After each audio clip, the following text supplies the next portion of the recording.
Imagine being executed for witchcraft, not in the dark Middle Ages, not in the time of burning stakes and angry mobs, but in 1782, the same century, people were inventing hot air balloons, studying electricity, and writing the US Constitution.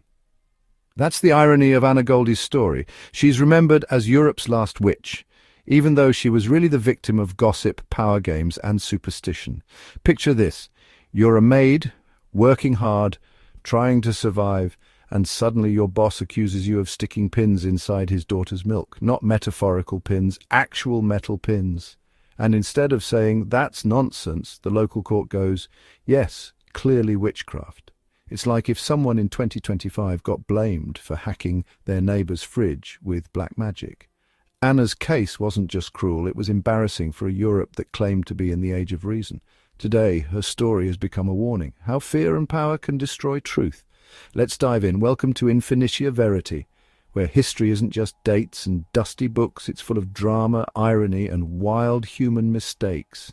If you're new here, hit subscribe and turn on the bell so you never miss a story that textbooks forgot to make fun. By the late 1700s, most of Europe had left witch hunts behind. The Enlightenment was spreading think philosophers, scientists, and a big push toward reason. People were saying, stop blaming the devil for every bad thing. But not everywhere moved at the same speed. Switzerland at this time was a patchwork of small regions, called cantons, each with its own laws. One of them, Glarus, was rural, conservative, and deeply religious. Here, old beliefs still mixed with modern times, like having one foot in a science lab and the other in a haunted forest. The powerful families of Glarus controlled both politics and justice. One such figure was Dr. Johann Jakob Tschudi, a wealthy doctor and magistrate. He had authority, respect, and influence. In a small community, that meant his word carried heavy weight.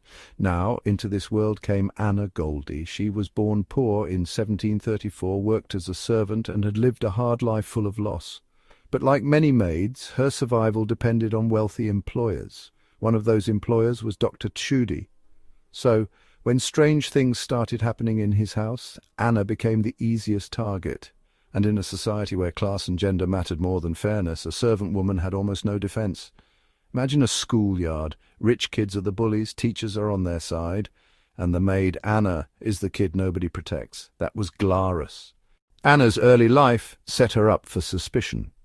She had already been accused of negligence when her baby died, punished harshly, and carried the stigma of being trouble. By the 1770s, she worked in different households, including a romance with a master she could never marry. By the time she worked for Dr. Tschudi, she was already a woman with scars both real and social. Then came the bizarre event. Tschudis' young daughter began spitting up pins and needles. Yes, metal pins. Modern historians suggest this could have been self-harm, illness, or manipulation. But in 1781, the family declared, it's witchcraft. And who better to blame than the maid who had just left? Anna was accused of poisoning the child. Technically, witchcraft wasn't an official legal charge anymore, so poisoning became the loophole. This was clever. They could still stage a witch trial without calling it one. Anna fled when she realized things were going badly, but she was hunted down and arrested. Soon the torture began. She was hung by her thumbs with stones tied to her feet.